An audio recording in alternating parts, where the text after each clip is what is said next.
한 부자가 있어 자색 옷과 고운 베옷을 입고 날마다 호화롭게 즐기더라. 그런데 나사로라 이름하는 한 거지가 헌데투성이로 그의 대문 앞에 버려진 채 그 부자의 상에서 떨어지는 것으로 배불리려 하매 심지어 개들이 와서 그 헌데를 핥더라. 이에 그 거지가 죽어 천사들에게 받들려 아브라함의 품에 들어가고 부자도 죽어 장사되매 그가 음부에서 고통 중에 눈을 들어 멀리 아브라함과 그의 품에 있는 나사로를 보고 불러 이르되 아버지 아브라함이여 나를 긍휼히 여기사 나사로를 보내어 그 손가락 끝에 물을 찍어 내 혀를 서늘하게 하소서. 내가 이 불꽃 가운데서 괴로워하나이다. 아브라함이 이르되 예 너는 살았을 때 좋은 것을 받았고 나사로는 고난을 받았으니 이것을 기억하라. 이제 그는 여기서 위로를 받고 너는 괴로움을 받느니라.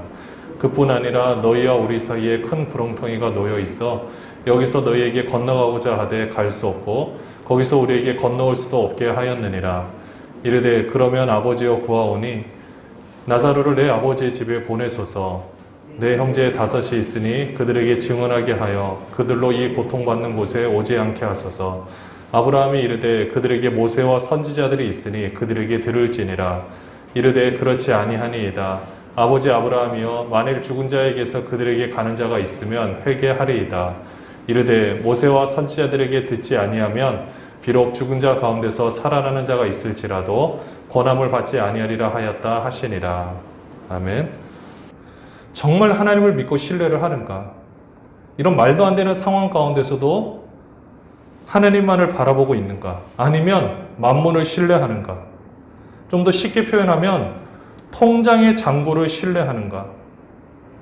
매달 월급 들어올 날을 기대하는가? 여러분들 만약에 그것이 끊어진다고 생각해 보십시오. 여러분들 끊어져 본 적 아마 별로 없으실 겁니다. 저도 한 번도 없었습니다. 저는 인생을 계획할 때 어렸을 때는 몰라 대충 살았는지 모르겠지만 결혼을 하고 나서는 제가 가진 것은 많지 않았기에 열심히 공부하고 제가 할 수 있는 모든 것을 총동원해서 가족들을 힘들게 하면 안 되겠다라는 게 저희 첫 실기였어요. 취미생활 한 번도 하지 않고 제 시간 하나도 없어도 그거 중요하지 않습니다.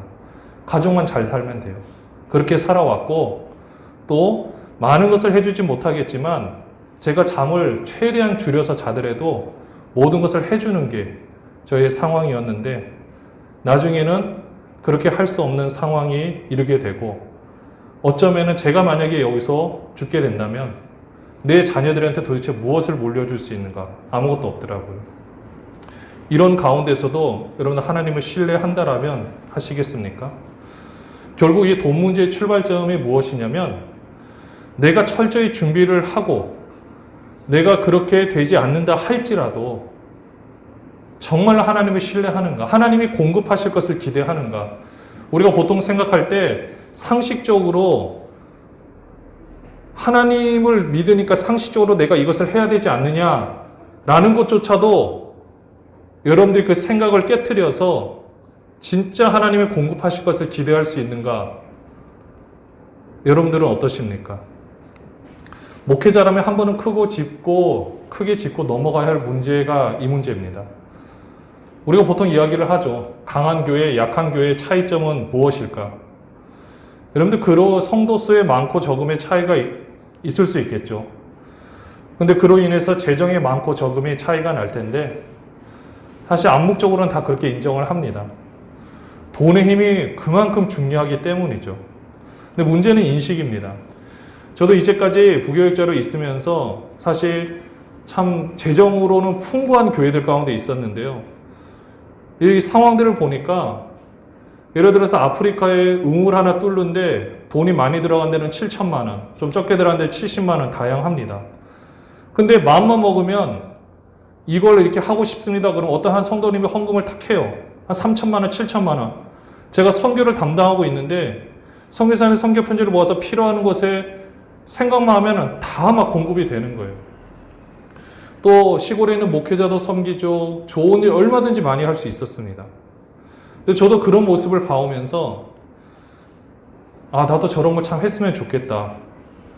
시골 목회자 자녀도 돕고 싶고 선교사들 귀국했을 때 집도 구하기 힘든데 집도 살 수 있도록 해주고 이런 거 해주면 좋겠다. 이렇게 생각하면서 왜 빨리 부흥이 되지 않을까 조급했었는데 문제가 뭔지 아십니까? 이 모든 것의 출발점이 나라는 거예요. 그것을 섬긴다라는 게 아주 중요한 거지만 출발점이 무엇이냐? 내가 정말 원해서냐? 그러니까 하나님을 이용해서 내 소망을 이루고 싶어 하느냐?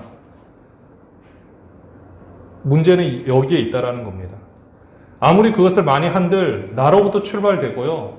이 모든 물질이 내가 주장해서 내가 주인이 되고 나의 것이라고 생각해서 내가 한다라고 생각하면 아무것도 아니라는 거죠. 이것을 바꾸는 작업이 필요한데 이거는 보통 일은 아니라는 겁니다. 오늘 본문에 등장하는 이 상황이 이거와 무관하지 않아요. 그래서 그 상황을 한번 보려고 합니다. 부자와 나사로에 대한 비유인데 그 전에 왜 예수님께서 이 비유를 하셨느냐? 이걸 따로 떼어놓으면 안 되고 누가복음 16장 전체를 살펴봐야 돼요. 두 가지 관점을 먼저 보려고 합니다. 첫 번째가요. 이 이야기가 나온 배경이 있어요. 누가복음 16장 1절부터 우리 5절까지만 같이 화면에 나오니까 같이 큰 목소리를 한번 읽어보겠습니다. 또한 제자들에게 이르시되 어떤 부자에게 청지기가 있는데 그가 주인의 소유를 낭비한다는 말이 주인에게 들린지라. 자, 부자가 있어요. 그 다음에 청지기가 있어요. 그러니까 청지기가 고용된 사람이에요. 자, 근데 그 사람이 보니까 주인의 소유를 낭비한대요. 자, 여기서 이 물질을 가지고 있는 주인이 누굽니까? 청지기예요? 아니면 부자예요? 부자가 주인이에요. 자, 2절 볼게요. 주인이 그를 불러 이르되 내가 내게 대하여 들은 이 말이 같이 읽어주세요. 어찌 됨이냐? 내가 보던 일을 세마라 청기 직무를 계속하지 못하리라 하니. 쉽게 말하면 잘린 겁니다. 너 이제 그만둬. 그러니 빨리 네가 지금 맡은 일 얼른 마무리를 해라 라고 말을 하는 거예요. 이제 겁이 났죠. 내가 이제 내 가족도 먹여 살려야 되는데 앞으로 뭘 할까? 그래서 3절에 보니까 뭐라고 하느냐? 청지기가 속으로 생각하는 거예요. 내 직분을 빼앗으니 내가 무엇을 할까? 땅을 파자니 힘도 없고 빌어먹자니 부끄럽구나. 앞으로의 모든 것들이 이제 끊겨진 거죠. 그래서 4절에 보니까 같이 읽겠습니다. 뭘 어떻게 하느냐? 내가 할 일을 알았도다. 이렇게 하면 직분을 빼앗긴 후에 사람들이 나를 자기 집으로 영접하리라 하고. 이게 언뜻 맞는 말 같지만 사실은 착각인 거예요. 그러면서 5절에 주인에게 빚진 자를 일일이 불러다가 먼저 온 자에게 이르되 내가 내 주인에게 얼마나 빚졌느냐. 그러니까 이 뒤의 상황을 보면요. 만약에 100만 원을 빚졌다. 그럼 얼른 증서를 바꿔주는 거예요. 50만 원. 1000만 원을 빚졌다. 800만 원. 탁탁 줄여주는 거예요. 이렇게 줄여준 이유가 뭐냐. 이렇게 하면 저 사람이 나한테 고마워하니까 내가 이것을 그만둔다 할지라도 저 사람한테 가면 좀 도와주겠지. 이렇게 생각을 한 겁니다. 그리고 그 본문을 자세히 읽어보시면은요. 언뜻 이 부자가 이 청지기가 한 일을 보고 칭찬을 하는 장면이 나와요. 오, 야, 대단하다. 근데 그게 예수님께서 결국은 그 비유를 통해서 하시고자 하는 말씀이 무엇이냐면요. 그거는 청지기가 잘했다라는 게 아니에요. 여러분들 이가 청지기가 지금 굉장히 지혜롭게 한 것 같지만 청지기가 지금 가지고 있는 돈은 누구 돈입니까? 부자의 돈이에요. 청지기는 맡은 관리를 하는 사람이에요. 자기 마음대로 빚을 깎아줄 수가 없습니다. 근데 본인이 하는 것처럼 하는 거예요. 이렇게 하니까 11절에 뭐라고 하느냐? 예수님이 말씀하시는 거. 너희가 만일 불의한 재물에도 충성하지 아니하면 누가 참된 것으로 너희에게 맡기겠느냐? 결론이 뭡니까? 재물도 정확하게 셈을 하고 재물에 대해서 충실하다. 왜냐? 너네 돈이 아니라는 거예요. 그게 주인의 돈이 있으니까 네가 잘 거기에 대해서 충실하라. 남의 재물이라도 네가 충실해야만 더 큰 것을 너에게 맡길 것이다. 이게 여기서 말씀하시고자 하는 제일 중요한 포인트입니다. 남의 재물에 충실해야 하는 것.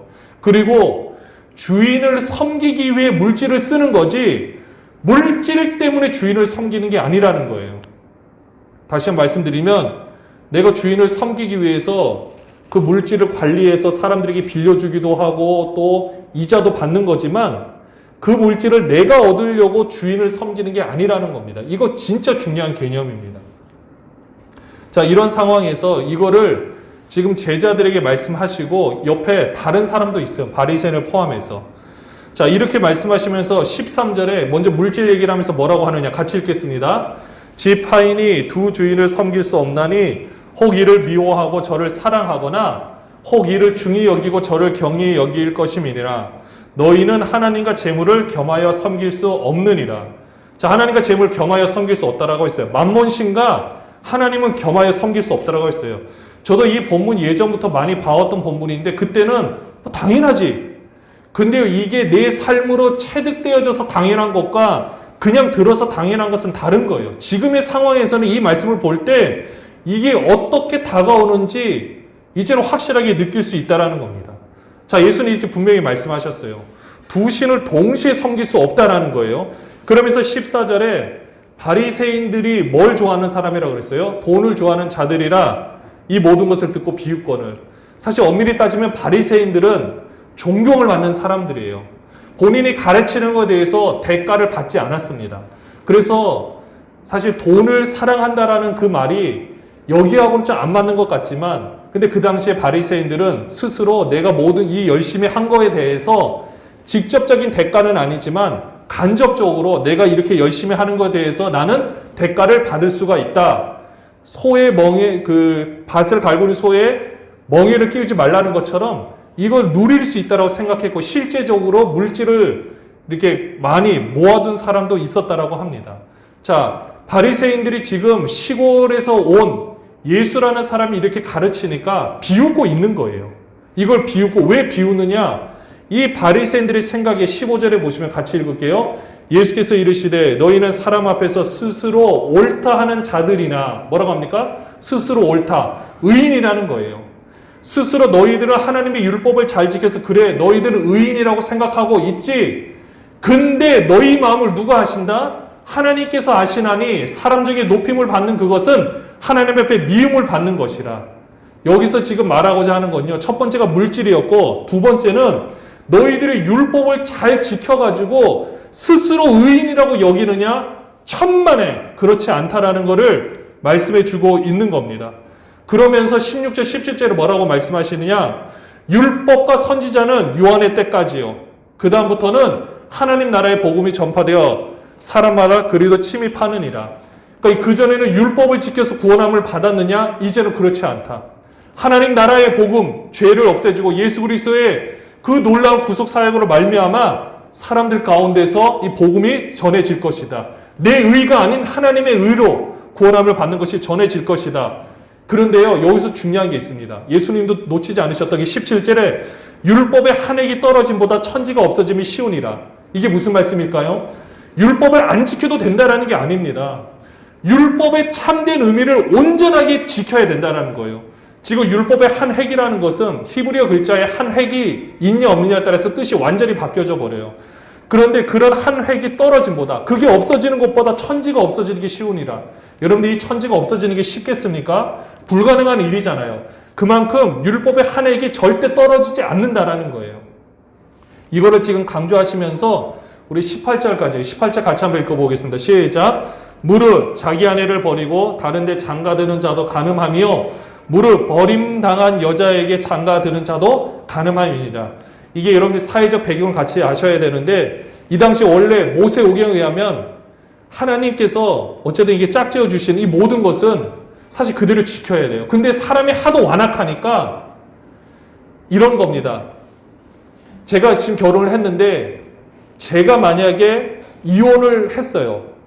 근데 사람이 완악해서요. 제가 이혼 증서도 써주지 않고 만약에 제 아내를 남처럼 대해버리면 보호를 받을 수가 없습니다. 왜냐? 법적으로 부부기 때문에. 그래서 이 완악함을 아니까 이혼 증서라도 써줘서 완전히 별거가 돼가지고 그래야 법적인 보호를 과부로서 법적인 보호를 받을 수가 있게 되는 거예요. 이런 거를 말씀하고 있는데 이 당시에 율법에 의하면 여자가 그러니까 그 율법은 하나님이 만드신 율법이 아니라 그 당시에 서기관들이 만들어낸 그 율법을 가지고 만들어낸 법칙들이에요. 만약에 여자가 요리를 못하거나 하여튼 여러 가지 이유가 있으면 이혼을 할 수 있었대요. 증서를 써주고 그냥 이혼하면 이혼을 했어야 됐대요. 그러니까 이게 말이 됩니까 안 됩니까? 원 의미는 아니잖아요. 하나님이 짝지어진 것을 사람이 나누지 못하는 거예요. 근데 자기들이 원하는 대로 또 자기들의 음욕을 채우고자 이혼하는 일들이 비일비재했다라는 겁니다. 왜 예수님께서 그러면 이 상황에서 이 말씀을 하시느냐? 율법의 참된 의미를 지키라는 거. 결혼 제도가 중요한 거지. 너네가 말한 율법대로 율법에서 이혼해도 되니까 마음대로 이혼하고 너네 멋대로 해석해가지고 너네 멋대로 지킨다고 해서 너희들이 의인이 되는 것이 아니다 라고 말씀해 주고 있는 겁니다.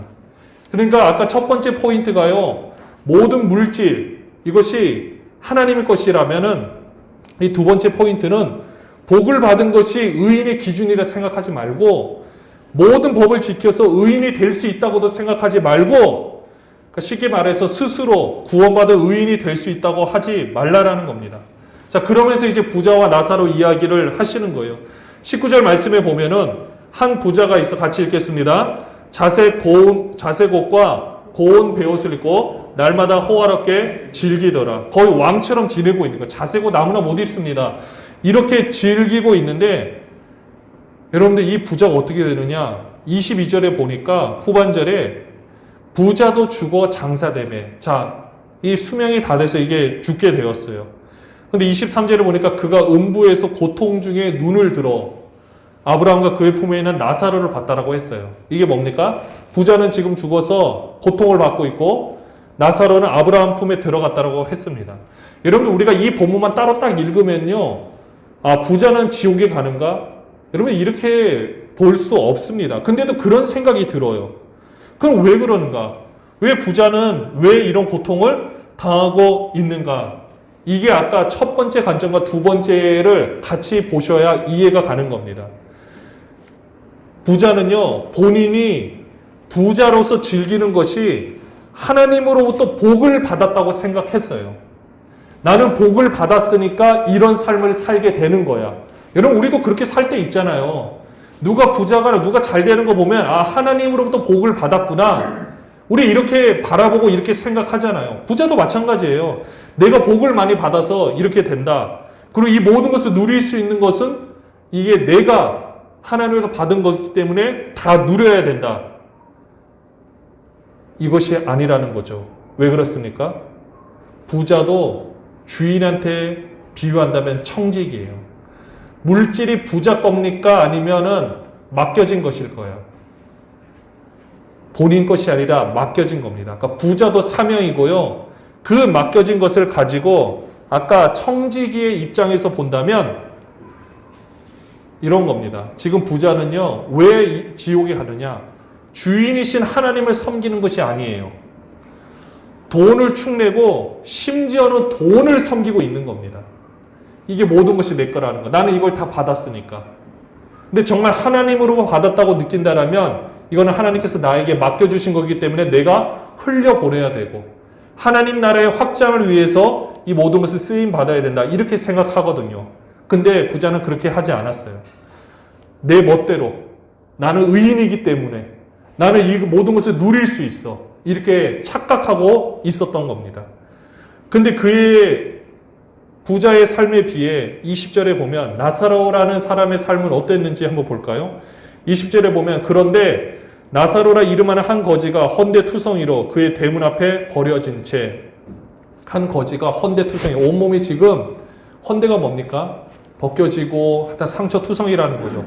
대문 앞에 버려졌어요. 누구의 대문? 부자의 대문 앞에. 그리고 21절에 보면 부자의 상에서 떨어지는 것으로 배불리려 하며 심지어 개들이 와서 그 헌데를 핥더라. 이런 안타까운 상황에 이르렀습니다. 여러분들 이 삶만 본다면, 자, 부자의 삶과 나사로의 삶을 본다면 만몬신의 입장에서 보면 누구의 삶이 성공한 삶입니까? 부자입니까? 나사로입니까? 여러분들 한번 솔직하게 말씀해 보십시오. 여러분들이 이 부자의 반열에 끼고 싶습니까? 아니면 이 나사로 같은 삶을 살고 싶습니까? 당연히 부자겠죠. 우리의 기본적인 사는 삶의 모습이라면 당연합니다. 근데 잘 보세요. 오늘 본문만 보시면은 지금 나사로는 아브라함의 품에 갔다라고 했어요. 오늘 삶 가운데 보면은 나사로가 구원받을 만한 어떤 특별한 일을 한 게 있습니까? 없습니까? 본문만 봐서는 나타나지 않아요. 그냥 나사로의 삶은 되게 그냥 비참했어요. 근데 나중에 보니까 부자의 삶이 오히려 더 비참하게 돼버린 거죠. 우리가 나사로의 삶을 본다면, 우리가 신앙 의인의 관점으로 본다면, 자, 부자가 복을 받았다고 한다면 나사로는 복을 받은 게 아니죠. 심지어는 저주를 받은 것이 아닐까라는 생각도 듭니다. 날마다 상에서 떨어지는 것을 먹어요. 먹을 게 없으니까. 개들이 와서 헌대를 핥습니다. 치료받을 수 있는 돈이 없어요. 그런데 나사로는 아브라함의 품에 갔다라는 말로서 유추를 해보면 분명히 나사로는 그 삶을 살아가면서 내가 가진 것도 없고 비참한 삶을 살고는 있었지만 소망이 있었고 적어도 하나님 나라에 대한 이 소망을 품고 거기서 살아갔다는 것이 증명이 됩니다. 왜 증명이 됩니까? 결론적으로 아브라함 품에 우리가 보통 말하는 천국에 들어가는 삶을 살았기 때문에. 우리가 여기서 알 수 있는 게 뭐냐면요. 나사로는 나사렛대로 사명이 있었다라는 거예요. 그러니까 부자는 부자대로 아까 사명이 있다고 말씀드렸죠. 모든 물질의 주권이 하나님께 있고 그것을 가지고 흘려보내고 하나님 뜻대로 써야 되는 사명. 그 다음에 내가 이 모든 것을 누리는 게 내가 의인이기 때문에 다 누릴 수 있다라고 착각하지 말고 내가 이것을 실천함으로 하나님 나라를 이뤄내는 삶을 살아야 되는 것이 부자의 사명이었다면 나사로는 나사렛들의 삶이 있다라는 거예요.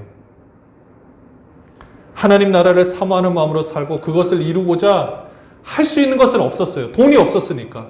그러나 그 안에서 마음속으로 품었던 그 생각들, 하나님은 그 생각을 바라보셨다라는 거죠. 어쩌면 이 삶을 우리가 바라보시면서 생각해야 될 것이 있습니다. 부자면 복을 받은 거고 가난하면 복을 받지 못하는 건가? 일단 이런 생각을 우리 머릿속에서 떨쳐버리셔야 돼요. 부자를 선택할 것인가? 나사로를 선택할 것인가? 사실 나사로 선택하기 어렵지만 오늘 본문에 봤을 때는 전체적인 맥락으로 보면 사실은 나사로를 택해야 되잖아요. 그러니까 나사로는요. 나사로대로 살아가는 이 사명이 있었다라는 겁니다. 나사로의 삶이 실패한 것이 아니에요. 사명 때문에 그렇게 살아가고 있었다라는 겁니다. 우리도요. 우리 삶을 한번 바라보시기 바랍니다. 하나님께서 보실 때 당연히 우리의 삶이 복되기를 바라십니다. 정말 행복하길 바라세요. 근데 우리는 하나님께 질문을 던지죠. 행복하냐?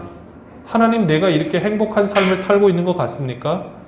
우리는 이렇게 질문을 던져요. 왜 그러냐면 하나님 기준으로 보지 않고 만몬신의 기준으로 보고 있기 때문에 그래요.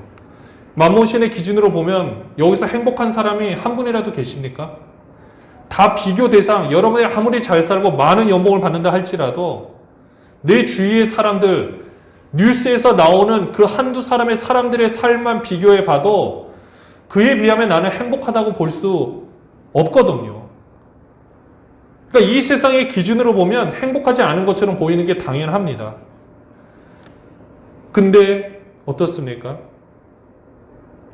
우리의 삶이 더 풍성하길 물론 하나님이 원하시고 더 잘 살기를 원하고 계시는데 어쩌면 우리는 이 잘못된 기준과 생각 때문에 물질에 대한 생각, 의인이라는 생각, 그러니까 당연히 내가 누릴 수 있다고 되는 생각 때문에 사실은 내가 행복한다 할지라도 행복하지 못한 삶을 살아가는 경우가 너무나도 많다라는 겁니다. 그러다 보니 내가 하나님을 위해서 산다라고 고백은 해요. 근데 솔직히 우리에게 물질이 끊어진다고 생각해 보죠. 그래도 하나님을 위해서 한다고 하시겠습니까? 여러분 정말 그렇게 하실 수 있으시겠습니까? 이거는 저도 마찬가지예요.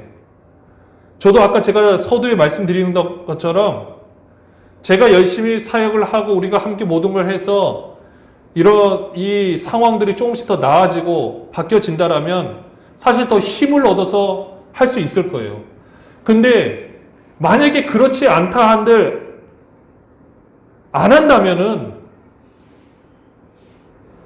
어떤 것 같습니까? 만약에 안 한다면 앞에서 하려고 했던 것이 진짜 하나님을 섬기고 낮은 곳에서 하나님의 그 사명을 이루려고 하는가? 말이 안 맞잖아요.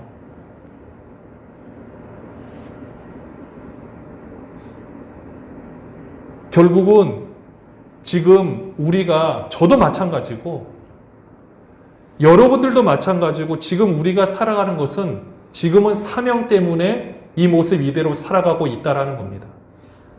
아무리 내가 여기서 발버둥 치려고 한들, 그리고 이곳에서 벗어나고자 한들, 모래늪에 빠졌을 때 내가 허우적거린다고 해서 나올 수 없고 오히려 더 깊이 빠지는 것처럼, 지금의 우리 상황은 내가 무엇인가를 해서 될 부분이 아니라는 거예요. 그러니까 반대로 보신다면 내가 무엇을 잘못했기 때문에 이런 삶을 산다라고 생각하지 마시라는 겁니다. 지금은 우리가 이렇게 살아가야 될 사명이 있어요. 그러나 이 사명이 다했을 때, 이 사명을 이루고자 지금의 우리 상황에서 이 부분이 통과가 되었을 때는 또 다른 삶이 우리를 위해서 준비되어 있고, 내가 그때 허우적거리면서 힘들어했던 그 모습 때문에 힘들어하는 사람들을 살릴 수 있는 기회를 우리에게 주신다라는 겁니다. 하나님이 이렇게 우리를 만들어 가신다라는 거죠. 우리도 한번 생각해 보십시오. 우리 모든 삶이 다 잘 살면 얼마나 좋습니까? 근데 지금 어떻게 보면요, 이 코로나19라는 상황 때문에 지금 언론 매체에서도 보시면은 목사에 대한 이미지는 이미 실추된 지 오래고, 교회에 대한 것도 마찬가지고, 이건 도저히 상상할 수 없는 일들이 우리 도처에서 일어나고 있습니다. 물론 정말 극히 일부적이고, 또 기본 사실에 언론에서 더 확대되는 것과 여러 가지 상황들이 있겠지만 어쨌든 간에 할 말은 없는 거예요.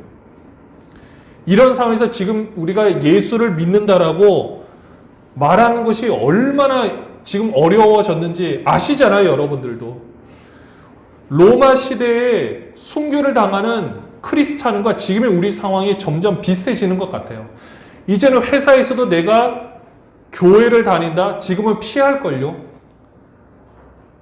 종교 행사 간다라고 하는 것 자체를 이기주의로 보고 있는 이 상황인 거죠. 자, 이런 상황에서 교회 다닌다고 말하는 게 참 용감스러운 일이 되어버렸는데, 로마 시대에서도 수많은 순교자들이 있었기에, 여러분들 그들도 행복한 삶 살고 싶은 욕망 없었겠습니까? 여러분들 그들이, 여자들이 자루에 묶여서 독사를 그 안에 넣어서 물에 던져졌을 때 그것을 바라보는 아들과 남편의 심정이 어떠했겠습니까? 하나님, 제가 도대체 무슨 죄를 지어서 이렇게 우리의 고통을 당해야 됩니까? 하나님 보고 계신가요? 자녀들도 3, 4대 빛을 보지 못하고 무덤에서 살아가는 그 세대들은 하나님 앞에서 잘못했기 때문에 그렇습니까? 그들은 전 세계에 죄가 많아서 그렇습니까? 아니죠. 그들은 그들대로의 사명이 있었고, 그러면서 그들은요, 로마 사람들이 보기에 참 가난하고 비천했지만 그 사람들은 진실됐었고, 서로를 위해서 목숨을 버렸고, 그리고 성적으로도 깨끗하고 순결했고, 이거는 모든 로마 사람들이 다 공인하고 있었던 거예요. 그 누구한테도 정직한 것을 바라볼 수 없는 시대에 가장 정직한 삶을 살았던 그 기독교인들, 그들은 그것 때문에 절대 계란으로 바위치기 격인 말도 안 되는 상황을 뒤집어 엎어버려서 로마를 변화시켰던 겁니다. 여러분들, 지금 우리의 이 상황이 이 코로나19로 인해서 사실은 강한 교회, 약한 교회 개념이 다 흩어졌어요. 지금은요, 다 못 모입니다. 더 큰 교회가 물질 때문에 더 많은 것 같지만 사실은 말 못해서 그렇지 수많은 빚 때문에 그런 것들에 대해서 아마 정말 다 똑같이 힘들어하는 것 같아요. 그러니까 아까 제가 처음에 말씀드렸던 그 상황, 제가 굉장히 강하게 말씀드렸는데 그게 그런 모든 상황들이 지금 다 마찬가지예요. 그리고 우리 성도님도 다 마찬가지 아니겠습니까? 우리가 이런 상황에서 진짜 우리가 해야 될 게 뭐냐면요, 어차피 우리가 이런 상황을 겪고 나에게 주신 사명이 있다라면 지금 여러분들이 정말 하나님만을 섬기고 있는지 아니면 만몬신을 동시에 섬기고 있는지, 그 영향을 받고 있는지 이번 기회를 통해서 그 주인을 바꿨으면 좋겠습니다. 그리고 내가 하나님을 위한다면서 물질을 위해서 사지 마십시오. 정말로 내가 하나님을 위한다는 삶을 산다고 고백하시고 선포하시고 그런 삶을 살기 위해서 몸부림치시기를 바랍니다. 솔직하게 지금 내가 이 상황에서 다른 곳에 있다고 한들 더 행복했을까요? 그거는 그렇게 보니까 행복한 거죠. 여러분 드라마 같은 데서 남녀 간의 사랑이 막 서로 잠깐 만날 때는 막 불붙는 사랑이고 막 어쩔 줄 모르고 평생 영원한 사랑, 뭐 다음 생에 만나자 아무리 얘기한들 현실 세계에서 둘이 만나서 결혼하고 자녀 낳고 그 삶을 살아가면서 똑같이 유지되겠습니까? 이건 우리 누구나 다 알고 있는 사실이에요. 힘들 때도 있고 어려울 때도 있는 거예요. 그러면서도 서로 또 살아가는 것이 우리의 삶 아니겠습니까? 마찬가지예요. 내가 다른 곳에 있고 내가 지금에서 벗어나면 내가 나사로가 아니라 부자의 삶처럼 살아가면 훨씬 더 많으리라고 행복하겠다. 내 주인이 바뀌지 않는 이상 나를 어느 곳에 데려다 놓은들 소용이 없습니다. 내가 있는 곳에서 내가 지금 살아내면서 내 삶의 주인을 바꿨는가? 그리고 그것을 바꿨으면 그 주인이 원하시는 대로 삶을 살아낼 것인가? 이것을 고민하지 않으면 우리의 미래는 바뀌어지지 않습니다. 우리의 삶을 한번 생각해 보시기를 바랍니다. 내가 왜 여기에 있는지, 그리고 나는 무엇을 위해 살아가고 어떻게 살아내고 있는지 한 가지 단어를 기억하십시오. 사명입니다. 하나님께서 나를 이곳에 살아가게 하신 사명이 있다라는 것. 그러니 자책하지 마시고, 그리고 환경 원망하지 마시고, 그리고 이 상황을 몸부림치면서 그러나 거기에 빠져 있지 마시고 기도하시면서 이것을 우리가 준비해 나가신다면 여러분들 그거에 빠져 있는 사람도 살리실 수 있도록 하나님의 환경도 열어주시고, 혹시라도 그렇게 하지 않는들 여러분들이 잘못한 것이 아니라 하나님이 여러분을 향한 또 놀라운 뜻이 있기에 우리 그 사실을 함께 바라보는 여러분들이 되시면 좋겠습니다.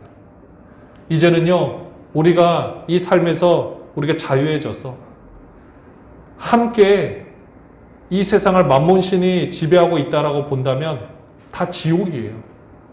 그러나 이 가운데서 하나님이 통치하시는 하나님 나라, 소망의 삶을 볼 수 있도록 우리가 함께 이것을 위해 살아가고 우리의 주인이 하나님이심을 고백하게끔 살아가고 또 그 하나님의 뜻대로 우리의 삶을 살아낼 수 있는 저와 여러분이 되시기를 주님의 이름으로 축원합니다.